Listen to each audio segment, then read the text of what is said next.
Certains noms et détails de cette histoire ont été modifiés afin de préserver l'anonymat et la confidentialité. Toutes les photographies ne proviennent pas de la scène réelle. Le 12 octobre 2014, à 7h45, les caméras de vidéosurveillance situées à l'entrée sud du parc national du Grand Canyon ont filmé une berline Honda Civic grise. Au volant se trouvait Tina Medina, 26 ans, étudiante en géologie à l'Université d'Arizona du Nord. Elle souriait en tendant son laissez-passer au garde forestier et semblait prête à vivre la plus belle aventure de sa vie. Ce fut la dernière image confirmée de Tina Medina avant que, 5 ans plus tard, le 14 novembre 2019, un groupe de spéléologues ne découvre dans une grotte isolée une créature qui était autrefois une femme. Elle serait assise dans l'obscurité, couverte de boue, les cheveux d'un blanc immaculé, et ne dirait pas un mot sur ce qu'il avait observé dans l'obscurité pendant 1500 jours. Le 12 octobre 2014, à 7h45 du matin, les caméras de vidéosurveillance à l'entrée sud du parc national du Grand Canyon ont filmé une berline Honda Civic grise. Au volant se trouvait Tina Medina, 26 ans, étudiante en doctorat à la faculté de géologie de l'Université d'Arizona du Nord. Selon le rapport, elle était seule dans la voiture, a souri au garde forestier au poste de contrôle et semblait parfaitement calme. C'est la dernière image confirmée de la jeune femme avant qu'elle ne disparaisse dans des millions d'années d'histoire géologique. Tina se rendait au parking de Lipan Point, un point de vue éloigné situé à l'extrémité sud du canyon. Son objectif était le sentier Tanner Trail, connu pour sa difficulté, son manque de points d'eau et ses dénivelés importants. Pour un randonneur non préparé, ce chemin pouvait être mortel, mais Tina n'était pas une amateur. Dans son sac à dos professionnel Osprey, elle avait des provisions pour 4 jours, des cartes topographiques et un équipement spécialisé. Elle prévoyait de descendre jusqu'au fleuve Colorado, d'y étudier les roches et de revenir. À 8h15 du matin, le téléphone portable de Tina a capté le signal de la tour pour la dernière fois. Elle a envoyé un court SMS à sa mère. « Je vais perdre le réseau dans quelques minutes, je serai de retour jeudi avant midi. Je vous aime. » Le téléphone n'a plus été détecté sur le réseau. Les données de géolocalisation ont confirmé qu'au moment de l'envoi du message, l'appareil se trouvait juste au début du sentier Tanner Trail. Tina portait une veste orange vif, bien visible sur le fond des rochers roux, et un pantalon de randonnée gris. Le jeudi 16 octobre a été le jour où le silence s'est transformé en inquiétude. Tina n'a pas donné de nouvelles qu'à l'heure prévue. Elle ne s'est pas présentée à son travail sur le campus universitaire de Flagstaff, ce qui n'était pas dans ses habitudes. Ses parents, qui avaient eu d'abord tenté d'attribuer le silence de leur fille à des problèmes de communication dans les gorges profondes, ont alerté la police le soir même. La déclaration de disparition a été enregistrée à 19h30. Les gardes forestiers du parc ont immédiatement lancé une enquête. Une patrouille est arrivée au parking de Lipan Point 40 minutes après avoir reçu l'alerte. La voiture de Tina se trouvait au même endroit où les caméras l'avaient filmée 4 jours auparavant. Elle était recouverte d'une couche de poussière, fermée à clé, sans trace d'effraction, ni de lutte autour. À l'intérieur, sur le siège passager, se trouvait une carte papier du parc dépliée et un ticket de caisse froissée du magasin d'équipement Summit Hut à Tucson, daté du 10 octobre. Cela confirmait que la jeune fille s'était préparée à l'avance pour sa randonnée et qu'elle avait suivi son plan. Le 17 octobre, à l'aube, une opération de recherche et de sauvetage à grande échelle a été lancée. La zone de recherche couvrait le terrain accidenté autour de Tanner Trail, y compris des éboulis dangereux et des falaises abruptes, des hélicoptères du département de la sécurité publique, des équipes cynophiles et des groupes de bénévoles à pied ont participé à l'opération. Tanner Trail est une descente épuisante de 9 miles.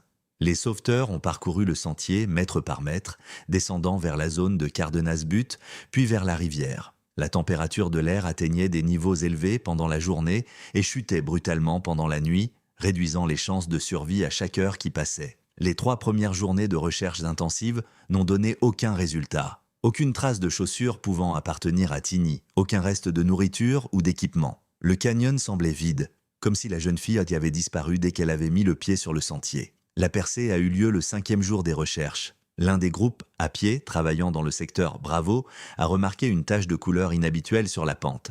À travers les jumelles, cela ressemblait à une touche de peinture vive sur un fond de calcaire terne. Le groupe a mis 3 heures pour atteindre l'objet à l'aide d'équipements d'alpinisme. Il s'agissait d'un morceau de tissu synthétique orange accroché aux branches épineuses d'un vieux buisson de genévrier. La découverte a été faite à 2 miles du sentier officiel Tanner Trail, dans une zone extrêmement dangereuse bordant les falaises verticales de Palisades of the Desert. L'expertise réalisée le lendemain a confirmé que le morceau de tissu provenait d'une veste North Face que Tina Medina portait. Les bords du tissu étaient déchirés, ce qui pouvait indiquer une chute d'une hauteur importante ou que la jeune fille s'était frayé un chemin à travers les buissons dans un état de panique. La question de savoir pourquoi une randonneuse expérimentée s'était écartée de 2 miles du sentier balisé pour se diriger vers des rochers impraticables restait ouverte. La thèse principale de l'enquête était celle d'un accident. Les détectives ont supposé que Tina avait pu être désorientée par la déshydratation ou un coup de chaleur, quitter le sentier et tomber de la corniche. La hauteur des falaises dans cette région atteint 1000 pieds. Le corps aurait pu tomber dans une gorge difficile d'accès ou être enseveli sous des rochers. Jusqu'à la fin du mois d'octobre, les équipes de recherche ont fouillé le pied des Palisades of the Desert à l'aide de drones et de caméras thermiques. Elles ont inspecté chaque crevasse, chaque grotte accessible. Mais le canyon est resté silencieux. Aucune autre trace, à part un morceau de tissu, n'a été trouvée. Le 1er novembre 2014, un représentant officiel du service des parcs nationaux a annoncé la fin de la phase active des recherches. Les chances de retrouver Tina Medina vivante ont été jugées nulles. L'affaire a été requalifiée en recherche de corps, puis en affaire de disparition sans laisser de traces. La voiture de Tina a été évacuée du parking de Lipan Point et son nom a été ajouté à la longue liste des personnes emportées par le Grand Canyon. Pendant plusieurs mois, les parents de Tina sont revenus au bord du précipice, scrutant les rochers rouges dans l'espoir d'apercevoir un signe. Mais le vent ne faisait que disperser la poussière sur les pentes désertiques. Personne ne pouvait alors savoir que l'histoire de Tina Medina ne s'était pas terminée avec sa mort. Personne ne se doutait que la découverte la plus effrayante attendait les gens, non pas au fond du canyon, mais là où le soleil ne brille pas. 5 ans, 1 mois et 2 jours s'étaient écoulés depuis que Tina Medina avait envoyé son dernier message. Le canyon continuait à vivre sa vie, indifférent aux tragédies humaines, jusqu'au 14 novembre 2019, date à laquelle un groupe de spéléologues amateurs vint troubler sa tranquillité. 3 explorateurs, Mark Evans, Sarah Collins et David Prey, ont obtenu l'autorisation officielle d'étudier les systèmes calcaires éloignés de la région du plateau de Horseshoe Mesa. Leur objectif était de cartographier des cavités karstiques peu connues, rarement visitées même par les gardes forestiers.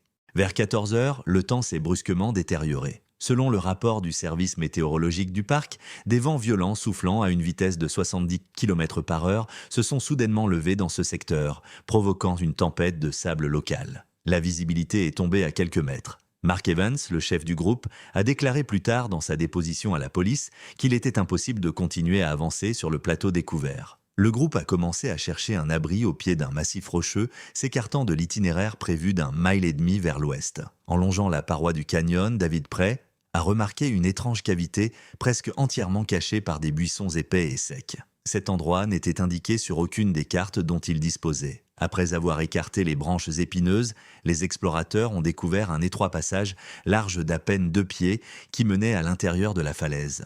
Fuyant le sable qui leur obstruait les yeux et les voies respiratoires, les membres du groupe se sont faufilés à l'intérieur les uns après les autres. Ils se retrouvèrent dans une grotte sèche et isolée d'environ 10 pieds sur 12. L'air y était vicié, avec une odeur prononcée de moisi et de quelque chose d'acide qui rappelait l'odeur de la nourriture avariée. Lorsque leurs yeux se furent habitués à l'obscurité et que les faisceaux des lampes frontales eurent percé les ténèbres, Sarah Collins poussa un cri. Dans le coin le plus éloigné de la grotte se trouvait un tas qu'ils prirent d'abord pour de vieux chiffons ou du matériel abandonné par quelqu'un. Mais les chiffons bougèrent. En y regardant de plus près, ils virent qu'il s'agissait d'un être humain. Dans le coin, recroquevillée en position fétale, les genoux serrés contre le menton, était assise une femme. Son apparence était si choquante que, selon Mark Evans, ils restèrent figés de terreur pendant quelques secondes. La femme était dans un état d'épuisement critique. Son corps ressemblait à un squelette recouvert d'une peau parcheminée de couleur terreuse. Il était évident qu'elle n'avait pas vu la lumière du soleil depuis des mois, voire des années, mais le détail le plus effrayant était ses cheveux. Ils étaient complètement blancs, dépourvus de tout pigment, et tombaient en mèches emmêlées et sales jusqu'à sa taille. Ils ressemblaient à une toile d'araignée qui enveloppait son corps frêle. La femme ne réagissait pas à la présence des gens. Elle ne clignait pas des yeux lorsque le faisceau de la lampe torche de 800 lumens l'éclairait directement au visage. Ses yeux regardaient à travers les sauveteurs dans un vide connu d'elle seule. « Nous avons essayé de lui parler, de lui demander son nom », raconta plus tard David Prey aux enquêteurs. Mais elle se balançait simplement d'avant en arrière et émettait des sons gutturaux faibles, semblables au grincement des pierres. Ce n'était pas de la parole, c'étaient les sons d'un animal qui avait oublié ce qu'était la voix. L'inspection de la grotte a montré que cet endroit était habité depuis longtemps. À côté de la femme se trouvait un vieux bidon en plastique de 5 gallons contenant des restes de liquide trouble. 3 boîtes de conserve en fer blanc étaient posées contre le mur. Elle n'avait de plus d'étiquette et le métal était recouvert de rouille.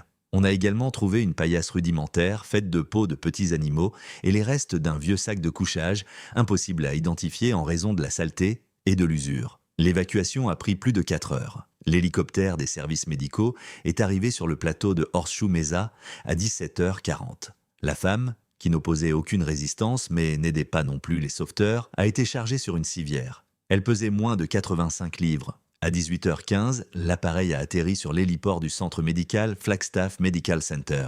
La patiente a été immédiatement placée en soins intensifs. Compte tenu de son état et de l'absence de documents, la police a demandé une procédure de dactyloscopie. L'officier de police de Flagstaff, Jason Miller, a procédé au scan des empreintes digitales à 19h20. Lorsque le système a donné le résultat, l'agent de service a vérifié les données à 3 reprises avant d'en informer la direction. Les empreintes correspondaient à 100%.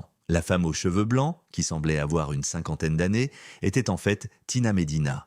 La même Tina qui, au moment où elle a été retrouvée, allait avoir tout juste 31 ans. L'examen médical, effectué par le docteur Elizabeth Wong, a révélé l'horrible calvaire que cette femme avait dû endurer. Le rapport du médecin indiquait atrophie complète des cordes vocales due à un silence prolongé. Tina était physiquement incapable de parler, les muscles de sa gorge s'étaient dégradés. On lui a diagnostiqué la forme la plus grave de syndrome de stress post-traumatique avec des signes de fugue dissociative. Mais les résultats de l'examen radiographique étaient les plus inquiétants. Les clichés ont révélé de multiples fractures anciennes, 3 côtes du côté gauche et une fracture complexe du tibia droit. Toutes ces blessures avaient s'est-guéri, mais les os s'étaient soudés de manière incorrecte, formant des callosités osseuses et des déformations. Cela signifiait que Tina avait subi ces blessures il y a longtemps, peut-être même en 2014, et qu'elle avait enduré une période de douleur insupportable sans aucune aide médicale, sans analgésique, ni immobilisation. Tina était revenue du monde des morts, mais ce n'était que son enveloppe physique. Son esprit était resté quelque part là-bas, dans l'obscurité de la grotte.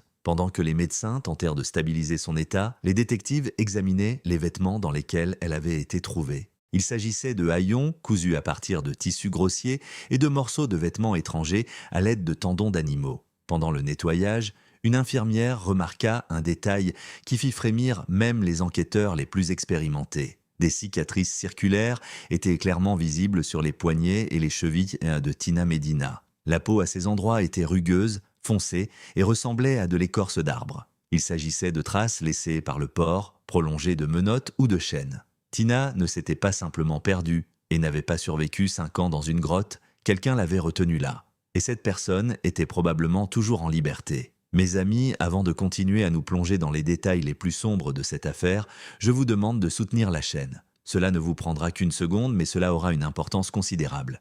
Cliquez sur le bouton « S'abonner », aimez cette vidéo et écrivez un commentaire, même quelques mots suffisent. Vous signalerez ainsi aux algorithmes de YouTube que cette enquête mérite l'attention et qu'elle pourra être vue par beaucoup plus de personnes intéressées par la vérité. Merci pour votre soutien et revenons maintenant à l'histoire de Tina Medina. Le retour de Tina Medina d'entre les morts a fait la une de l'actualité en Arizona pendant exactement 24 heures. Dès le 15 novembre 2019, le département de la sécurité publique a classé tous les documents relatifs à l'affaire confidentielle. La version officielle destinée à la presse restait vague.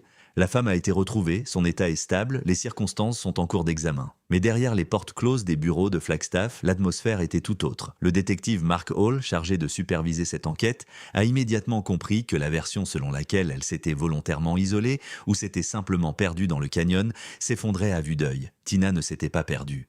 Quelqu'un l'avait cachée. Le premier endroit susceptible d'apporter des réponses était la grotte même où le groupe de spéléologues avait découvert la femme. Le 16 novembre, le laboratoire de police scientifique s'est rendu sur place. L'inspection de la grotte a révélé un détail que les sauveteurs, pris de panique, avaient manqué. L'entrée de la crevasse était bloquée par des pierres provenant de l'intérieur. Il ne s'agissait pas d'un éboulement naturel. Des rochers pesant plus de 50 livres avaient été empilés dans un certain ordre pour former une barricade. Pour les déplacer et bloquer l'entrée, il fallait une force physique considérable dont Tina, épuisée, ne disposait certainement pas. Cela indiquait qu'elle n'avait pas été enfermée de l'extérieur. Elle-même ou quelqu'un qui était avec elle avait essayé de se couper du monde extérieur. À l'intérieur de la grotte régnait une odeur que l'un des criminologues a décrite dans son rapport comme un mélange de musc animal et de désespoir humain. Sur les murs de calcaire, dans le coin le plus profond, un rayon ultraviolet a révélé des centaines, des milliers de petites entailles. Elles avaient été gravées avec un morceau de silex pointu.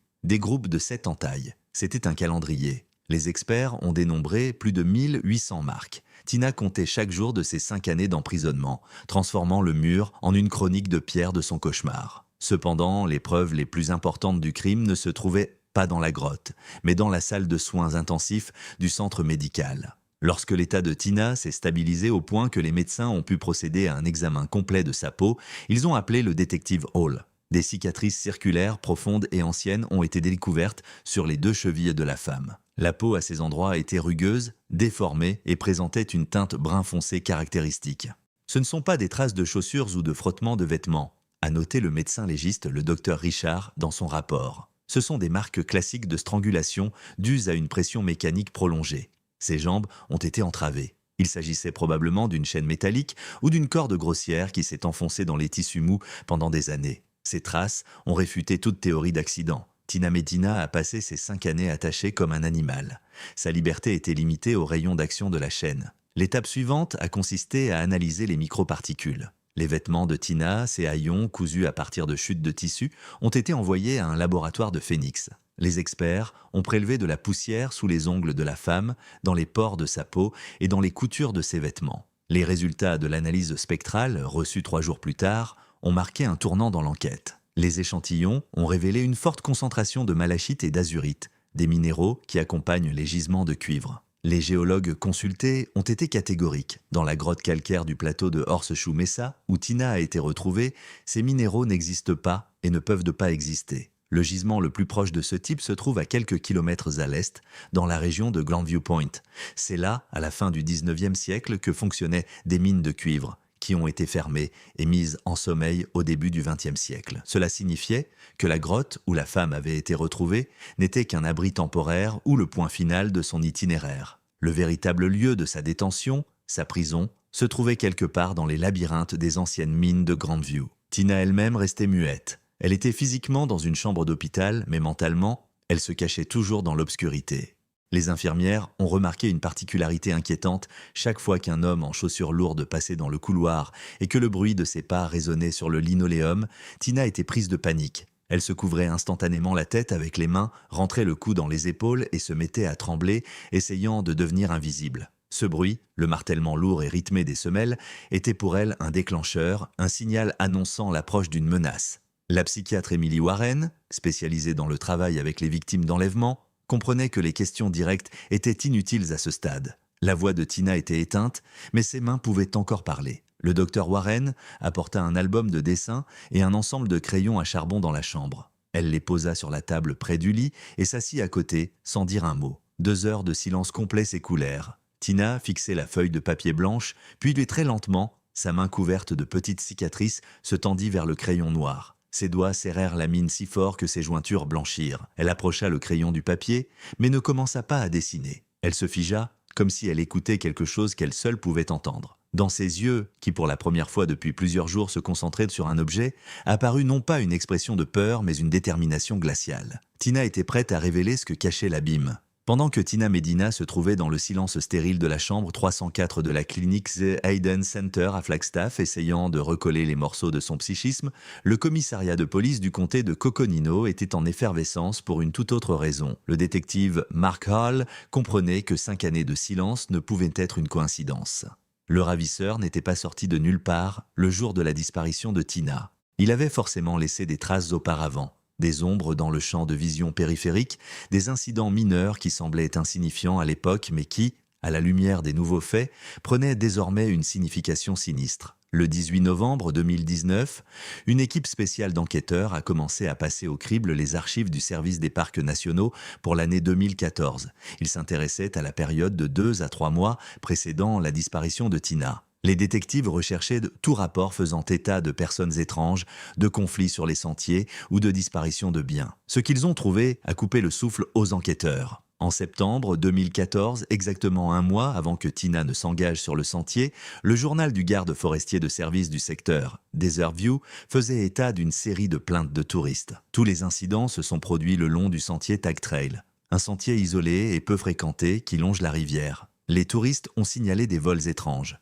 Ce n'était pas de l'argent ou des gadgets qui disparaissirent des tentes, mais des objets spécifiques nécessaires à la survie à long terme. Le rapport du 12 septembre fait état de la disparition de 2 sacs de couchage en duvet, d'une boîte de piles AA et de 20 boîtes de conserve de viande. Le 14 septembre, un autre groupe a signalé le vol d'un réchaud à gaz et de filtres à eau. À l'époque, ces incidents ont été attribués à des vagabonds locaux ou à la négligence des touristes eux-mêmes qui auraient pu perdre leur équipement. Mais un rapport daté du 27 septembre 2014 se démarquait des autres. Un touriste nommé Robert Vance a signalé aux gardes forestiers avoir rencontré un fantôme.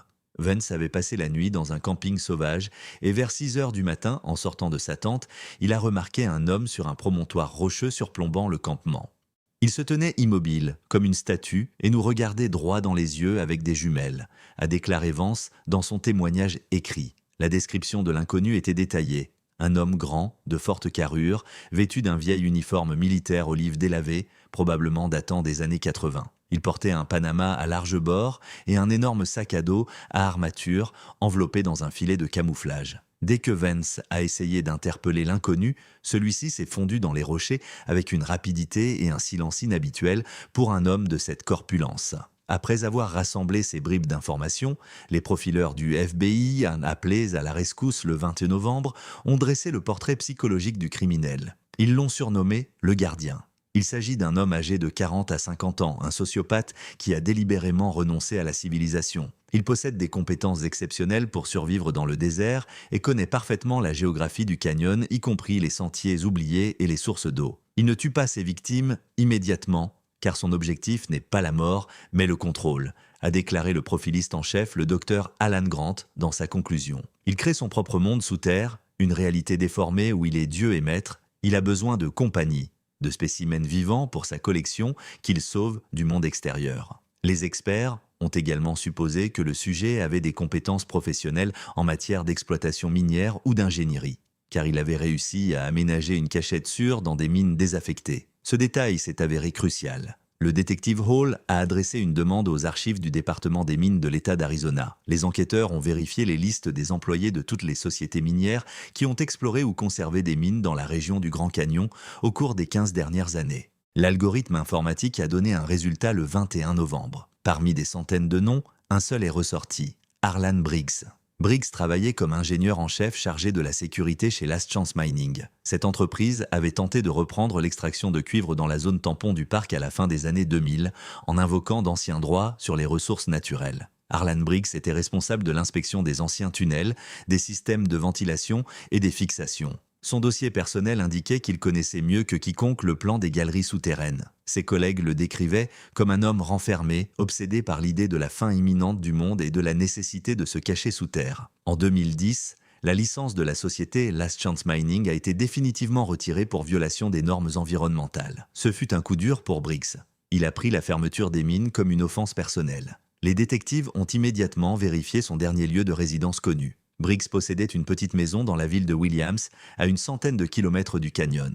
Les registres fonciers ont montré qu'en mai 2011, il avait vendu la maison au comptant à un prix bien inférieur à sa valeur marchande. Lorsque la police a interrogé les anciens voisins de Briggs à Williams, ceux-ci se sont souvenus de lui avec crainte. Madame Dolores, qui habitait en face, a raconté que Harlan parlait souvent de purification et que la vraie vie n'était possible que dans les profondeurs de la terre. Le jour où il est parti, il a chargé son vieux pick-up de caisse contenant des outils, des générateurs et des armes, a témoigné la femme. Il m'a dit en guise d'adieu « Je pars vivre sous terre, Dolores, là où vos lois ne pourront m'atteindre. » Depuis, personne ne l'a revu. Il ne payait pas d'impôts, n'avait pas renouvelé son permis de conduire, n'utilisait pas de carte bancaire. Harlan Briggs était officiellement devenu un fantôme.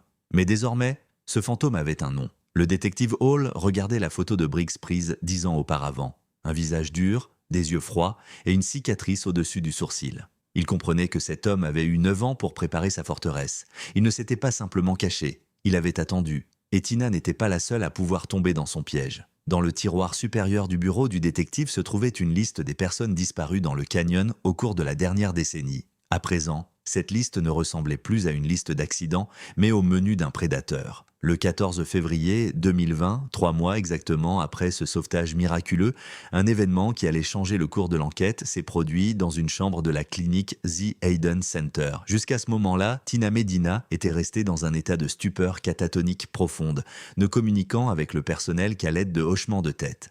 Mais ce matin-là, pendant une séance d'art-thérapie avec le docteur Emily Warren, quelque chose s'est déclenché en elle. Tina était assise devant une feuille de papier cartonné à 3 vierges. Pendant 40 minutes, elle a simplement regardé la surface blanche sans bouger. Puis, d'un mouvement brusque, presque convulsif, elle a saisi un crayon à charbon. Elle n'a pas commencé à écrire les mots dont rêvaient tant les enquêteurs. Elle s'est mise à dessiner. Ce n'était pas un dessin d'enfant, ni une abstraction. Tina dessinait avec une précision topographique, telle qu'on le lui avait enseigné à la faculté de géologie. Sa main bougeait rapidement, ses traits étaient durs et agressifs, cassant la mine du crayon. Quand elle eut terminé, les médecins avaient devant eux une carte. Mais c'était une carte du Grand Canyon inconnu, vue non pas depuis le belvédère vers le bas, mais depuis le fond du canyon vers le haut.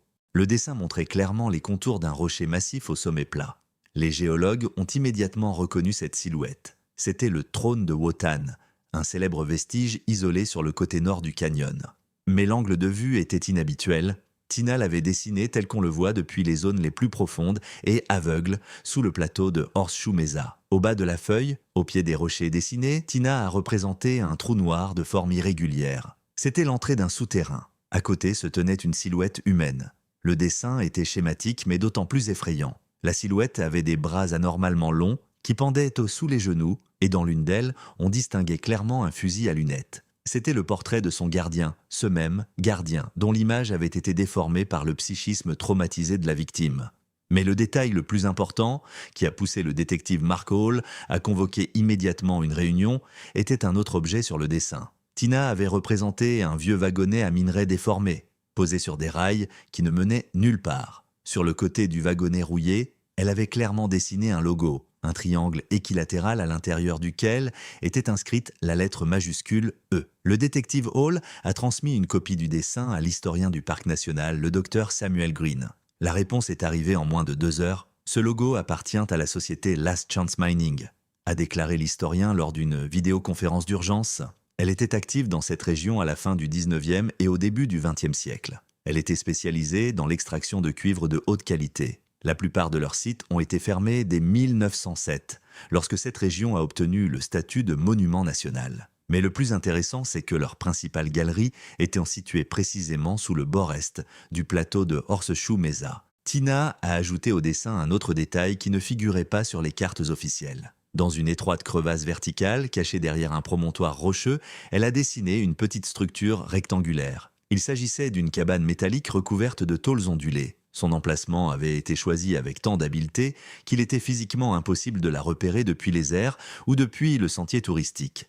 Elle se confondait avec la couleur du grès rouillé et était recouverte d'une corniche en pierre. Le détective Hall étala une carte topographique sur la table et y superposa les données tirées du dessin de Tina. Le résultat fut stupéfiant. L'endroit représenté par la victime, les anciennes galeries minières, Last Chance Mining, sous le trône de Wotan, se trouvait à plus de 4 miles de la grotte où Tina avait trouvé le groupe de spéléologues en novembre 2019.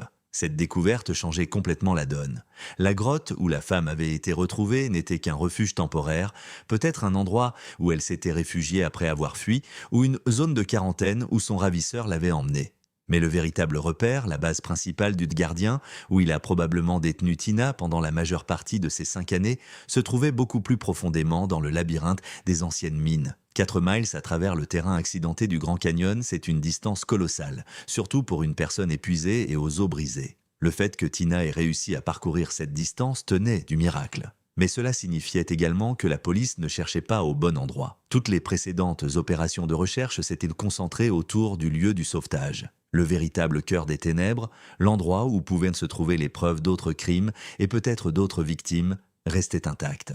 Le détective Hall s'approcha de la grande carte accrochée au mur et entoura au marqueur rouge le secteur intitulé « Zone aveugle ». Il s'agissait d'une zone d'anciennes galeries minières, considérée comme trop dangereuse même pour des rangers expérimentés, en raison du risque d'éboulement et de la présence de gaz toxiques. C'est là que le crayon à charbon de Tina pointait. C'est là, parmi les tunnels abandonnés et le fer rouillé, que se cachait la réponse à la question de savoir pourquoi Tina avait dessiné le wagonnet avec autant de détails effrayants. Préparer une équipe de forces spéciales et du matériel de sauvetage minier, ordonna Hall à son assistant. Nous allons sous terre. Il regarda une nouvelle fois le dessin. Tina n'avait pas simplement représenté un paysage. Elle avait dessiné la carte de son enfer, dont l'entrée était marquée d'un triangle avec la lettre L. Les enquêteurs savaient désormais où aller, mais ils n'imaginaient même pas ce que le gardien avait préparé pour ses invités indésirables dans sa forteresse souterraine. L'opération, baptisée Aube Rouge, débuta le 12 février 2020 à 5h30 du matin. Une équipe mixte composée de membres des forces spéciales SVAT, d'agents fédéraux et de rangers d'élite du service des parcs nationaux s'est rendue dans le secteur que Tina Medina avait désigné sur son dessin comme la zone aveugle. Il s'agissait d'une zone d'anciennes exploitations minières sous le plateau de Horseshoe Mesa, un territoire où aucun touriste n'avait mis les pieds depuis plus de 100 ans. Les conditions météorologiques étaient difficiles. La température de l'air était descendue à -3 degrés Celsius et les vents violents et irréguliers rendaient impossible l'utilisation d'avions à basse altitude. Le commandement de l'opération a décidé d'utiliser des drones militaires équipés de caméras thermiques haute sensibilité. À 6h42, l'opérateur du drone, le sergent Derek White, a signalé une anomalie. Sur l'écran du moniteur, parmi le spectre bleu froid des rochers refroidis pendant la nuit, un point jaune vif et à peine perceptible clignotait. Il s'agissait d'un rejet thermique. De l'air chaud s'échappait d'une fissure étroite, presque invisible, à 400 pieds de profondeur depuis le bord du plateau. La température du flux dépassait de 15 degrés celle de l'environnement. Il s'agissait d'une ventilation. Le groupe d'assaut descendit vers l'objet à l'aide d'équipements d'alpinisme à 8h15. L'entrée de la fissure était habilement camouflée. Un mur artificiel en grès et en résine époxy imitait parfaitement le relief naturel. Sans la signature thermique, il aurait été impossible de trouver cet endroit à l'œil nu. Derrière le faux mur se trouvait une massive porte en acier, retirée d'une ancienne cage d'ascenseur et renforcée par des verrous modernes. Après avoir utilisé un outil hydraulique, la porte a cédé. Ce que le groupe a vu à l'intérieur a même fait frémir les agents fédéraux expérimentés. Ce n'était pas un simple terrier de reclus. Il s'agissait d'un bunker souterrain complet, parfaitement conçu sur le plan technique, intégré au système d'anciennes galeries de la société Last Chance Mining. L'objet a été baptisé « Objet Zéro » dans les rapports. Les locaux étaient éclairés par la lumière tamisée de bandes LED, alimentée par un bloc de batterie de voiture connecté à des panneaux solaires flexibles, acheminés à l'extérieur par des conduits de ventilation. L'air était sec, filtré, avec une légère odeur d'ozone et de graisse mécanique. Le long des murs se trouvaient des étagères métalliques remplies de provisions. Il y avait des centaines de boîtes de conserve, de paquets de nourriture lyophilisée, de bouteilles de gaz et d'équipements de camping. Les marques sur de nombreux articles correspondaient aux listes de biens volés signalées par des touristes au cours des 5 dernières années. C'était un entrepôt capable d'assurer l'autonomie d'une personne pendant des décennies. Mais la découverte la plus effrayante attendait les enquêteurs sur le bureau situé dans le coin le plus éloigné du bunker. Dans une boîte à chaussures en carton ordinaire se trouvait une collection qui a transformé l'affaire de vol en enquête sur des meurtres en série. À l'intérieur, soigneusement attachés avec des élastiques, se trouvaient des permis de conduire. Le détective Mark Hull, vêtu de gants stériles, a commencé à étaler les cartes sur la table, une par une. 12 cartes d'identité, 12 noms de personnes portées disparues dans le Grand Canyon ou ses environs au cours des 10 dernières années. Parmi elles se trouvaient les cartes d'identité de touristes venus de Californie, du Nevada, de l'Utah et même d'Allemagne. Chaque carte était une sorte de trophée. La preuve que le canyon n'avait pas simplement emporté ces personnes, mais que c'était le gardien qui les avait emmenées. Le propriétaire du bunker n'était pas là. Cependant, il avait laissé derrière lui plus que des objets. Sur la table, à côté de la boîte contenant les documents, se trouvaient 3 gros cahiers reliés en cuir. C'étaient des journaux intimes. L'écriture y variait, passant d'une calligraphie soignée à une écriture déchirée, presque illisible, témoignant de la folie progressive de l'auteur. Les textes décrivaient une philosophie terrifiante. L'auteur qualifiait ses actions d'expériences de purification. Il écrivait sur la création d'une nouvelle civilisation sous terre où les gens seraient libérés du poison du monde extérieur. Les notes décrivaient en détail le processus de rupture de la personnalité des personnes enlevées. Tina Medina a été mentionnée dans ces textes comme le sujet numéro 4. Le sujet numéro 1 était trop faible. Son cœur s'est arrêté au 3e jour de silence, témoignait une note datée de 2010. Le sujet numéro 3 criait sans cesse, il a fallu s'en débarrasser. Mais il écrivait à propos de Tina avec un respect qui frôlait l'obsession. Le sujet numéro 4 a du potentiel. Elle est la seule à s'être montrée assez forte pour écouter le silence sans devenir folle. Ses cheveux ont blanchi, mais son esprit est devenu clair comme du cristal. Elle deviendra la mère d'un nouveau monde. La dernière entrée du journal était écrite à l'encre, qui semblait ne pas avoir encore fini de sécher. La date était celle d'une semaine avant le jour où les spéléologues ont trouvé Tina. Le texte était écrit en grosses lettres tremblantes, avec une forte pression qui déchirait le papier. Elle a cassé la serrure. J'ai sous-estimé la force de son désespoir. Elle s'est enfuie vers les niveaux supérieurs. Je ne peux pas prendre le risque de la chercher là-bas. Les oiseaux de fer volquaient déjà à la surface. Ils viendront ici. Le objet zéro est compromis. Je dois aller plus loin, dans le labyrinthe, là où même le diable a peur d'aller sans lampe.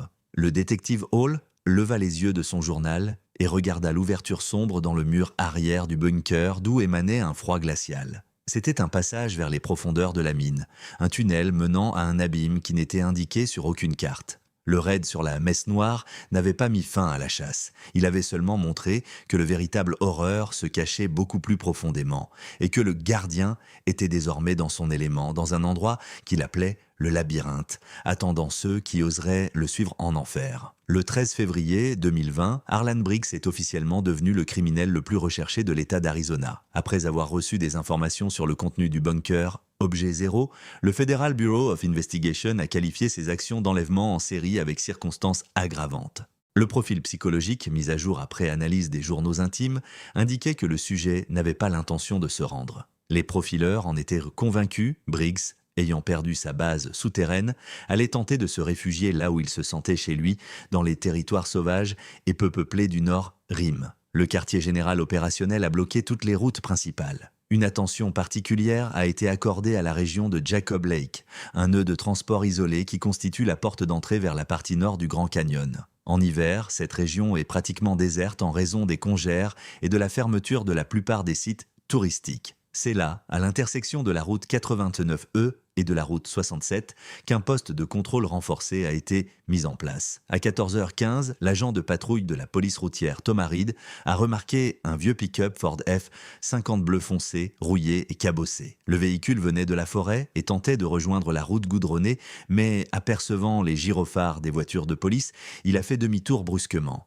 Le pick-up n'avait pas de plaque d'immatriculation et la lunette arrière était recouverte de plastique noir. La poursuite a commencé. L'officier Reed a transmis les coordonnées par radio et s'est lancé à sa poursuite. Le suspect a pris la route forestière, numéro 22, une piste en terre battue qui mène au cœur du plateau de Kaibab. En hiver, cette route se transforme en un piège de neige et de boue. Le pick-up de Briggs, équipé de pneus tout-terrain, se frayait un chemin à travers les congères, projetant des nuages de neige sous ses roues. La vitesse de poursuite sur cette section difficile atteignait 50 miles à l'heure. Après 9 miles de course, le moteur de la vieille Ford n'a pas résisté à la charge. La voiture a dérapé dans un virage et a percuté le tronc d'un imposant pin jaune. Lorsque le groupe d'intervention est arrivé sur les lieux de l'accident 3 minutes plus tard, la cabine était vide. Des traces de bottes lourdes étaient là clairement visibles dans la neige, menant vers l'est, en direction des falaises surplombant le canyon. La phase à pied de l'opération a commencé. 3 groupes d'assaut du SWAT et 2 équipes cynophiles avec des chiens de race Bloodhound, entraînés à suivre des traces froides, y ont participé. Le plateau de Kaibab est situé à plus de 2400 mètres d'altitude. L'air raréfié et la neige profonde rendaient chaque pas difficile. Malgré son âge et son épuisement, Briggs se déplaçait à une vitesse étonnante, utilisant les particularités du relief pour brouiller les pistes. La poursuite a duré 6 heures. Les chiens ont perdu plusieurs fois la piste à cause du vent violent qui soufflait depuis le canyon. Ce n'est qu'à 22h10, alors que le soleil était déjà couché et que la température était tombée à moins 12 degrés Celsius, que l'avant-garde a acculé le fugitif. Briggs s'est retrouvé sur une étroite corniche rocheuse qui surplombait un précipice de 3000 pieds de profondeur. Il n'y avait aucun moyen de s'échapper. Le faisceau d'une lampe tactique a éclairé sa silhouette. Il se tenait au bord du précipice, le dos appuyé contre le vide. Dans sa main droite, il tenait un revolver de calibre 45, mais le canon était pointé vers le bas. Selon le rapport du commandant du groupe d'assaut, le lieutenant Andrews, Briggs semblait avoir perdu tout contact avec la réalité. Son visage était rougi par le vent, ses yeux étaient enfoncés et son regard errait sans se fixer sur les hommes armés qui l'entouraient en demi-cercle. Il n'a pas tenté de tirer, il n'a pas proféré de menaces. Il se tenait simplement debout et regardait le ciel noir. Lorsque le lieutenant Andrews lui ordonna de jeter son arme et de se coucher par terre, Briggs ne réagit pas tout de suite, puis il desserra lentement les doigts. Le revolver tomba dans la neige, Mais au lieu de se coucher, il se mit à parler. Sa voix était faible, rauque, mais dans le silence absolu de la forêt hivernale, chaque mot était clairement audible. « Vous ne comprenez pas », répétait-il d'une voix monotone comme s'il récitait une prière. « Je ne les ai pas tués, je les ai cachés, je les ai sauvés de ce qui va arriver. Vous êtes tous aveugles. Vous regardez vos pieds alors que vous devriez regarder les étoiles. C'est déjà proche. » Les forces spéciales ont procédé à une arrestation musclée. Briggs n'a pas résisté lorsque les menottes se sont refermées sur ses poignets. Il a continué à marmonner quelque chose à propos de purification et de feu céleste pendant qu'on le conduisait vers les véhicules d'évacuation. Sur le lieu de l'arrestation, les enquêteurs ont saisi un vieux sac à dos militaire que Briggs avait tenté d'emporter avec lui pour son dernier voyage. Le contenu du sac à dos consistait en un kit de survie de base. Un couteau, des allumettes, une carte du ciel étoilé et une étrange collection de pierres. Mais dans l'une des poches latérales, les détectives ont trouvé un objet qui les a fait sursauter. Dans un sac en plastique transparent, soigneusement noué avec un ruban de satin rose, se trouvait une mèche de cheveux. Elle était longue, douce et d'un blanc immaculé dépourvu de tout pigment. C'était un trophée. Un test ADN Express, effectué le lendemain dans le laboratoire du FBI, a confirmé les pires craintes. Le profil génétique des cheveux correspondait à 100% à l'ADN de Tina Medina. Cette mèche avait été coupée il y a moins de 5 ans. La structure de la coupe indiquait qu'elle avait été coupée très récemment, peut-être quelques jours avant que Tina ne soit retrouvée. Briggs portait un morceau de sa victime sur lui comme un talisman. Mais lorsque les détectives ont commencé à emballer les preuves, l'un des techniciens a remarqué qu'il y avait quelque chose de dur sous la doublure du sac à dos. Après avoir découpé le tissu, ils ont trouvé une feuille de papier pliée. C'était une photo. Ce n'était pas Tina qui y figurait, ni les 12 personnes dont les papiers avaient été trouvés dans le bunker. C'était le visage que la police recherchait depuis 20 ans, et le propriétaire de ce visage était considéré comme mort depuis longtemps. Le procès de Harlan Briggs a débuté le 15 mars 2021 au tribunal de district de Flagstaff. Cet événement a été l'un des plus marquants de l'histoire de l'État de l'Arizona. La salle d'audience était bondée, mais lorsque l'accusé est entré dans la pièce, un silence de mort s'est installé. Briggs, rasé et vêtu d'une combinaison orange de prisonnier, semblait beaucoup plus âgé que ses 52 ans. Son regard était vide, indifférent au flash des appareils photo et au chuchotement des personnes présentes. Il n'a pas reconnu sa culpabilité, continuant à insister sur la version du « salut des élus ». Les preuves recueillies par le détective Mark Hall et les agents du FBI étaient irréfutables. Les journaux intimes trouvés dans le bunker, objet zéro, ont joué un rôle clé. La procureure générale Elizabeth Stone a lu des extraits de ses notes pendant 4 heures. Chaque mot écrit de la main de Briggs enfonçait un clou dans le cercueil de sa défense. Les descriptions de la pression psychologique, des restrictions physiques et de la philosophie maniaque de la purification n'ont laissé aucun doute dans l'esprit des jurés quant à la santé mentale de l'accusé, malgré les tentatives des avocats de faire valoir des troubles psychologiques. Mais le moment le plus fort du procès n'a pas été les journaux intimes ni la boîte contenant les permis de conduire des personnes disparues. Ce fut le témoignage de Tina Medina. Elle était présente dans la salle d'audience. La femme était assise dans un fauteuil roulant entourée de ses proches et de psychologues. Ses cheveux, toujours blancs comme neige, étaient soigneusement attachés en chignon. Elle n'a pas dit un mot. Au lieu de réponse orale, son avocat a lu les témoignages écrits que Tina avait rédigés au cours de plusieurs mois de thérapie. C'est grâce à ces notes que le monde a enfin appris la vérité sur la façon dont elle avait réussi à s'échapper. Ce n'est pas une opération spéciale ou un assaut qui l'ont libérée. C'était un hasard multiplié par le désespoir. Au début du mois de novembre 2019, Harlan Briggs est tombé malade. Il a commencé à avoir une forte fièvre, probablement une pneumonie causée par la vie dans des sous-sols humides. Il délirait et perdait la notion du temps. Tina a écrit « Il m'a apporté de l'eau, ses mains tremblaient, il a toussé et est tombé à genoux. Quand il a verrouillé le cadenas de ma chaîne, j'ai entendu que le mécanisme n'avait pas complètement cliqué. Il était trop faible pour vérifier. Elle a attendu 6 heures que la respiration de Briggs devienne régulière et lourde. Puis elle a délicatement retiré ses chaînes. Pour la première fois en 5 ans, elle était libérée du métal, mais elle restait prisonnière de la pierre. Tina a décrit son évasion comme un passage à travers l'enfer. Elle a erré dans les tunnels enchevêtrés de la mine pendant près d'1 semaine, sans nourriture ni lumière, se guidant uniquement par le mouvement de l'air. Elle a bu l'eau des flaques sur le sol des galeries et mangé le lichen des parois. Ce n'est que le 7e jour qu'elle a aperçu une faible lumière à travers les décombres et qu'elle a pu sortir dans la grotte où les spéléologues l'ont trouvée. Dans son témoignage, Tina a également révélé le secret de son vieillissement prématuré. Cela ne s'est pas produit progressivement. Cela s'est produit au cours des 3 premiers mois de sa captivité à la fin de l'année 2014.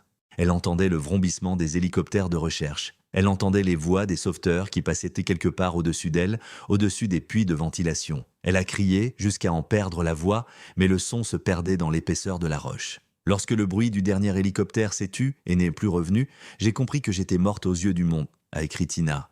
C'est à ce moment-là que la couleur m'a quittée. La peur l'a effacée de mes cheveux. Le 25 mai 2021, le juge a prononcé le verdict.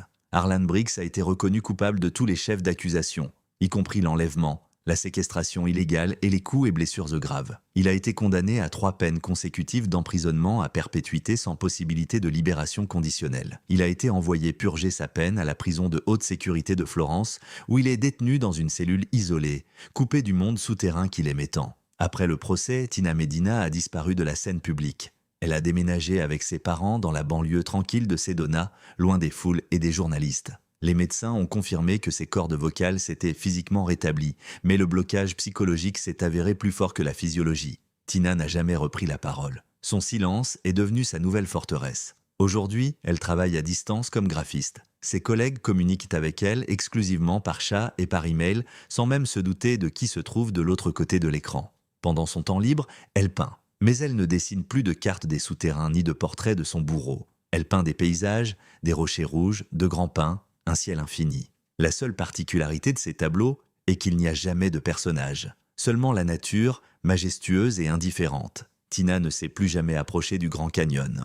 Pour elle, comme pour sa famille, cet endroit a cessé d'être une merveille de la nature et est devenu une plaie ouverte sur le corps de la planète. Son histoire est restée dans les archives de la police de l'Arizona comme un rappel effrayant de la fragilité de la civilisation. Même dans les lieux touristiques les plus populaires, où des millions de personnes se rendent chaque année, il suffit de s'éloigner de quelques kilomètres du sentier pour se retrouver dans un monde où les lois de la société disparaissent et où le temps s'arrête. Le Grand Canyon continue de garder ses secrets. Les corps des autres personnes dont les papiers ont été trouvés dans le bunker de Briggs n'ont jamais été retrouvés, malgré les recherches à grande échelle menées dans le labyrinthe. Peut-être que Briggs a dit la vérité et qu'il les a seulement cachés, sans les tuer. Ou peut-être que l'abîme sait simplement mieux cacher ses victimes que n'importe quel être humain. Parfois, le canyon rend ceux qu'il a emportés, comme cela s'est produit avec Tina. Mais il ne les rend jamais tels qu'ils étaient auparavant. Une partie de l'âme de Tina est de rester là-bas, dans l'obscurité, et parfois, lorsque les nuits à Sedona deviennent trop calmes, elle entend encore le grincement d'un wagonnet rouillé quelque part sous le sol.